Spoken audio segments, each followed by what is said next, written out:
Well, before we get to the questions, the Blue Line Club's hosting a watch party for Saturday night's game at Denver. It's going to be at Nisker's Hockey Bar off of West Main, so we encourage all the Bronco fans that can come out. The game's going to be at 9 p.m. Coach, the last time we talked was before the Bowling Green game. Matthias Samuelson gets his first career goal, and then kind of the wheels fell off a little bit. You know, that was a difficult game for us at Bowling Green, and the first thing you do is you compliment your opponent and how well they played, and I did that after the game when I spoke to Coach Bergeron. I let him know that I thought his team played extremely well, played really hard, and they were playing some really good hockey, and they subsequently went out on Friday night and beat Ohio State, who had been ranked in the top three in the country very, very easily the first night and then tied them the second night. So first thing we have to acknowledge is that Bowling Green's a very good team. They've got good players. They're well coached, and they played very hard. On the other side of it, we're not happy with our part of the equation. It's a 1-1 hockey game in the second period, and we give up two goals that should not be goals. We need to be smarter with our puck management and do a better job. One of them is obviously a shorthanded goal. We gave up a power play goal. Our penalty killers have been doing a great job. And so just some crucial situations where we needed to respond, and we didn't, and they took advantage of the opportunities. But they played very well, and we obviously feel that we can play a lot better. You got to see some film on Denver, this week's opponent. Has there been much of a change in terms of playing style from Coach Montgomery to Coach Carl? I think Coach Carl learned his coaching lessons from Coach Montgomery. They were a very successful program under Jim Montgomery, and I don't see any reasons why they should be changing. I think David Carl recognizes that as well. So very similar. They've obviously got some real quickness on their team this year. They're younger. They lost some of their bigger body guys who moved on to the National Hockey League, but they're real quick, real fast, and they're a team that's going to challenge for another championship in the NCHC. So great challenge for our guys.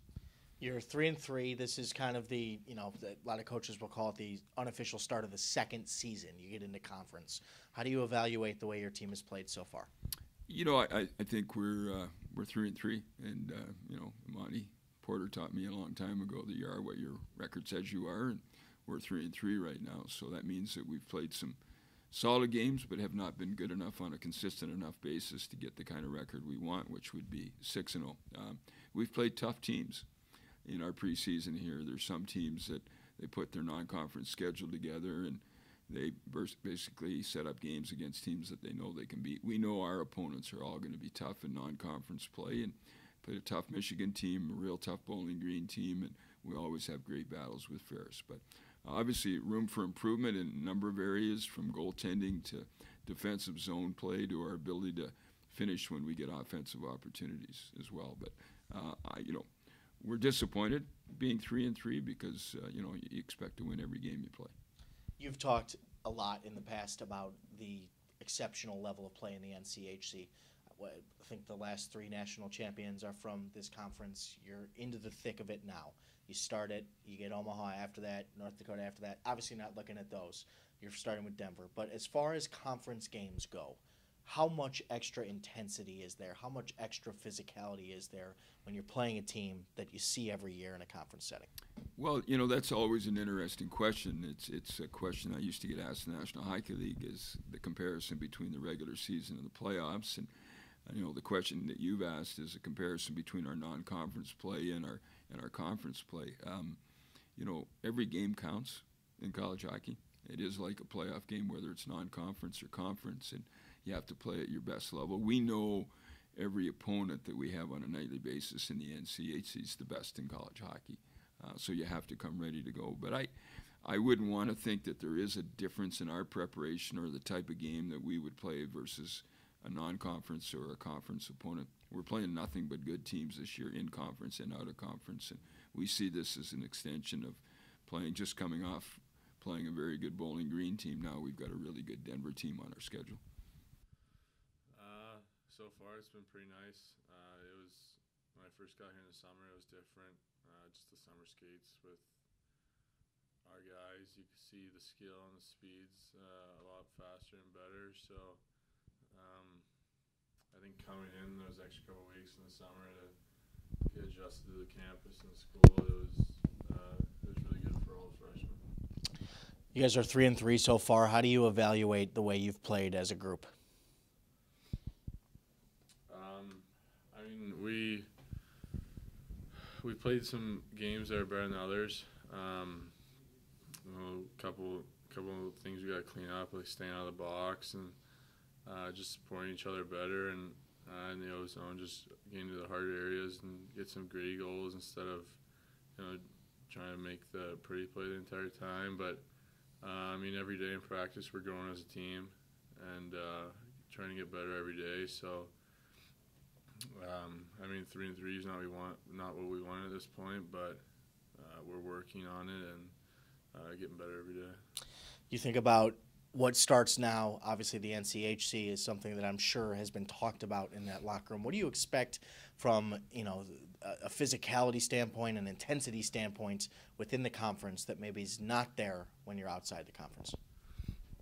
Yeah, the NCHC, in my mind, is the best division or the best league in college hockey. So, I mean, every team is good. Every team has good players and plays hard. And now every game matters a little bit more. And if we can't take a night off anywhere, and yeah, every night's gonna be a battle. You got to go to a lot of cool places for hockey thanks to your affiliation with USA Hockey. Have you ever played at altitude level before? No, I don't think so. I think this will be my first time. Do you have a favorite kind of international place that you've played? They were all pretty cool, but we had a tournament my U17 year. We were in the Swiss Alps in a little village in like a valley, so that was pretty cool. Open up your hotel window and you see like cliff and mountain scene. So you got your first career goal against Bowling Green. Things didn't go exactly to plan after that, but how nice was it to get the first one out of the way? Yeah, I mean, anytime you get a first goal in any league, it's pretty special. So, even to get mine off my back was nice. Wish we could do a little more in that game, but yeah, it was a good feeling to get your first. You've been paired up with Corey Schooneman pretty much the whole season. What kind of things have you learned from him? He's taught me a lot. He's a good player, composed guy, great captain. So he's always giving me little tips, and especially with my emotions, a little more immature than him. So he's always trying to keep me on track and stuff like that. And then, like I said, with college hockey being faster and more skilled, if he can give me a little tip here and there, he does it and helps me a lot.